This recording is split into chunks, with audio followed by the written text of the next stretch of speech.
Bismillah, alhamdulillah, salatu salam, rasulullah, sallallahu alayhi wa sallam. Assalamu alaikum wa rahmatullahi wa barakatuh. My name is Tariq Khalid. I'd like to welcome to our program here at Sharjah Broadcasting Authority on Paradise and Hell. And we are all striving, inshallah, for the paradise and trying to do our best to avoid the obstacles that will take us to the hellfire. In part and partial of that is having knowledge of those things.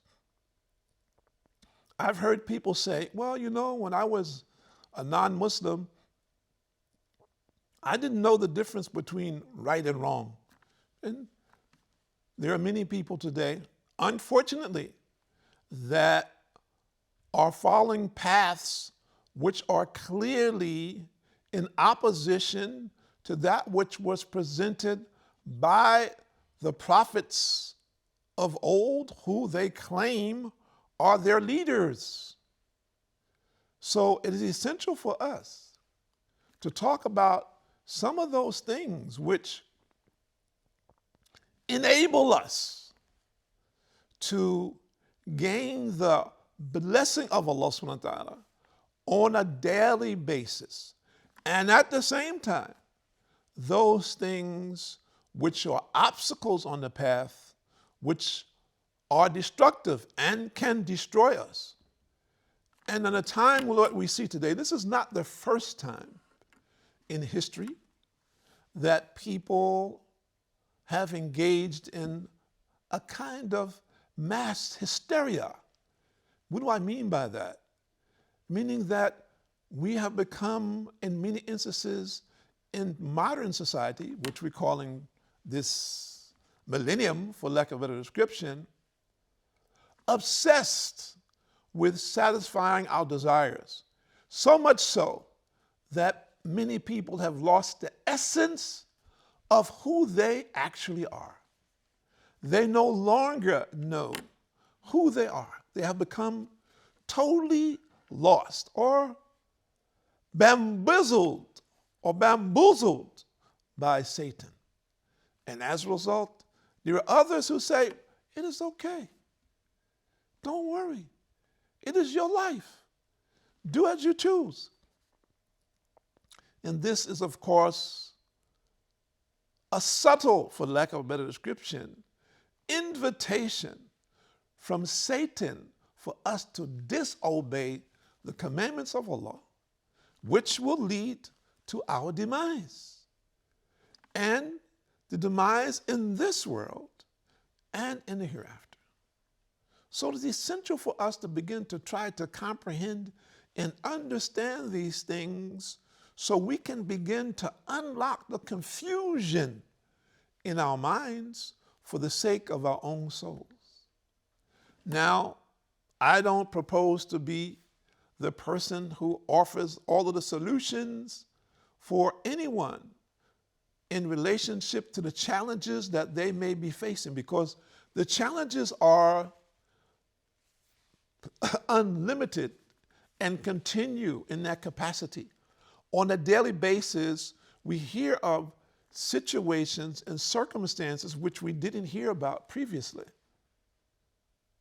But we do believe, without question, the solution is in Islam. The solution for all of our issues, challenges, hurdles, misunderstandings, anything that it is that we may see in our present existence or may come about in the future, clearly is in Islam. We have to pursue it. We have to submit ourselves to our Lord.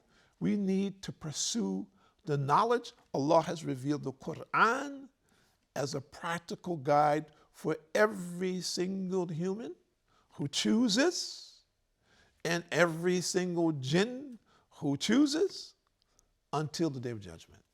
And if we look at that, this is huge, because none of us know when the day of judgment is coming, but we know it's coming So what are the things that we need to do to prepare? Knowledge is power. So the knowledge is in understanding the Creator's requirements for relief from the things of this world. And relief from the challenges of this world come in belief. So if we just use that little pun, relief comes from belief. So in Surah Al-Anbiya, the surah number 21, verse number 16, Allah says more or less, Bismillah ar-Rahman ar-Rahim, not for idle sport did we create the heavens and the earth and all that is between it. So creation is not for idle sport or play. That means what? That Allah has created for a purpose, not just for us to satisfy ourselves and today go for something different than we did yesterday, and tomorrow to look for something else to satisfy ourselves or to become saturated with the things of the world, or on the other end of the perspective, that we begin to lose our identity because we no longer become satisfied by those things which granted us pleasure before, like a drug addict or an alcoholic. Who's a drug addict?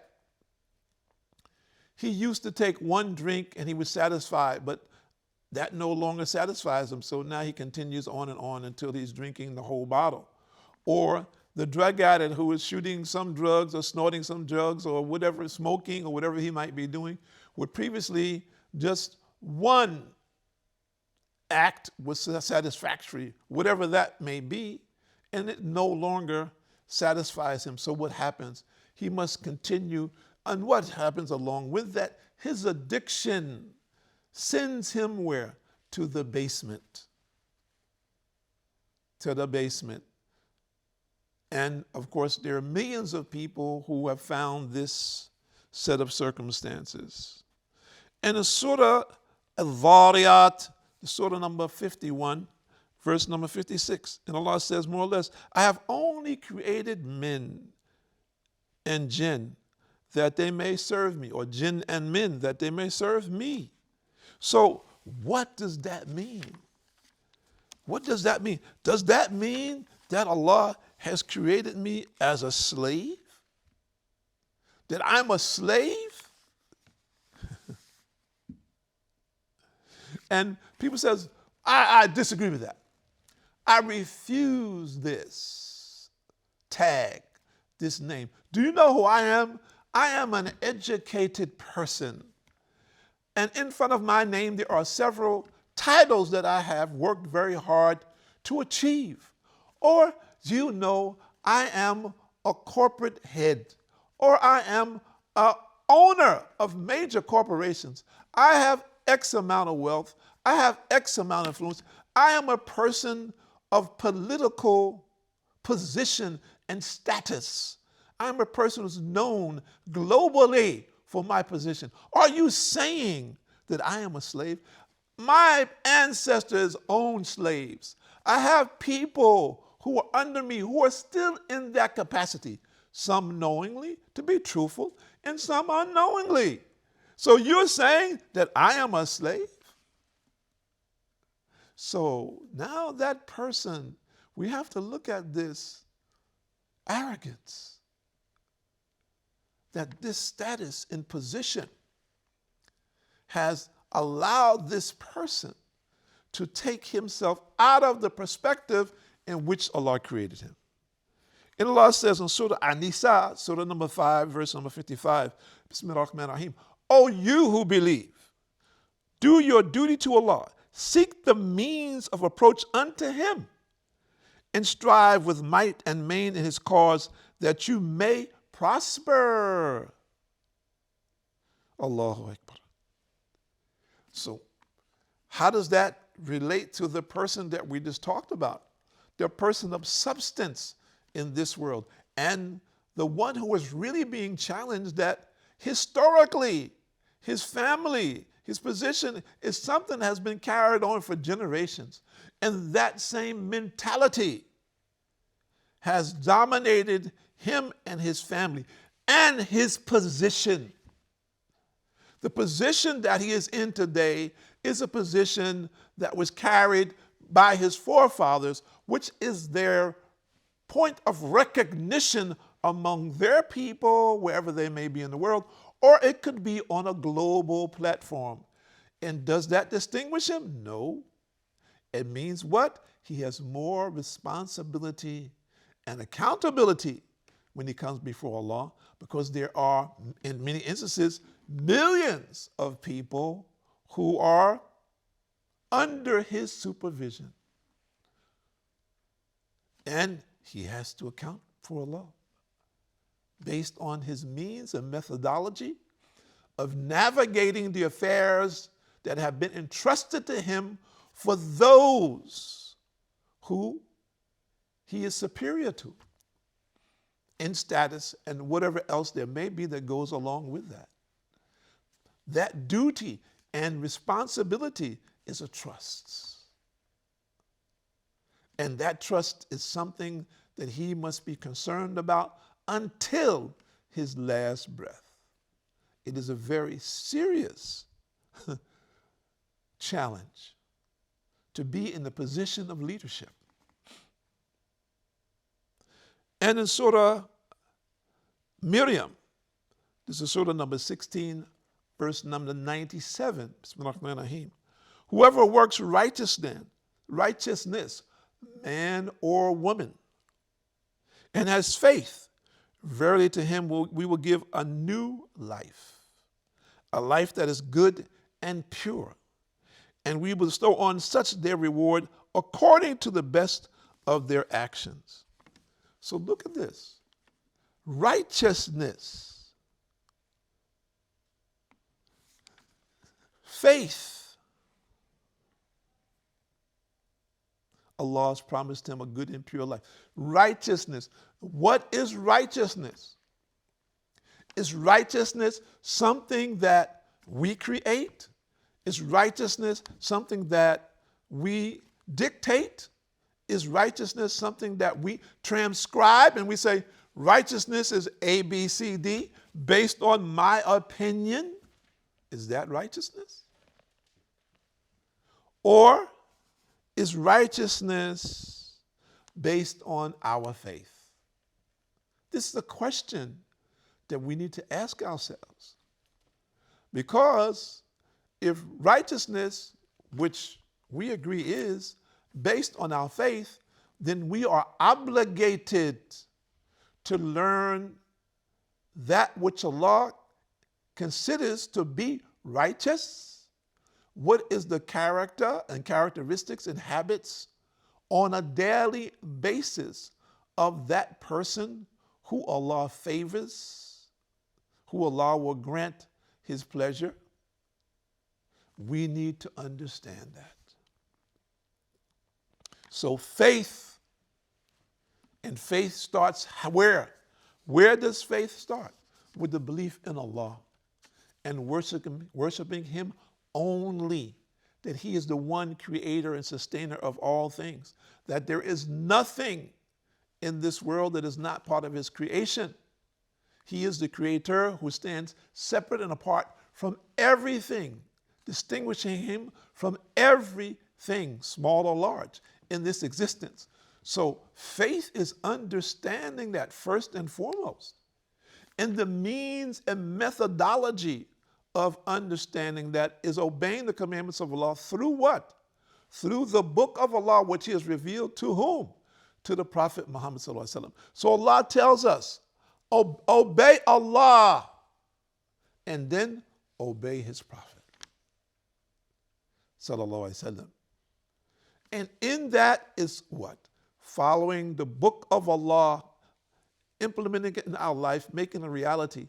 Following then the way, the path, the habits, the daily routine of the Prophet Muhammad sallallahu alaihi wasallam. And some people say, well, brother, this is 2022. We're going to 2023. Are you kidding me? This is 1400 years ago. They had nothing at all like we have today, not a clue about our present existence. There is no comparative analysis related to 1400 years ago and where we are today and where we are planning to go in the future. Now, that might sound logical, but there's a very simple argument for those who have faith. The one who created everything from nothing, it is as though you're saying he doesn't know what is going to happen in the future. He is the one, we need to get this clearly. He is the one who created the future. He is the one who will dispose of this world and all that we know at some point in time in the future, which the answer for that is only with Allah. The knowledge is only with Allah. But we are aware of this fact. We have the knowledge in relationship that this is going to happen. There will be full stop, full destruction of all that we know in this world and that which we don't know.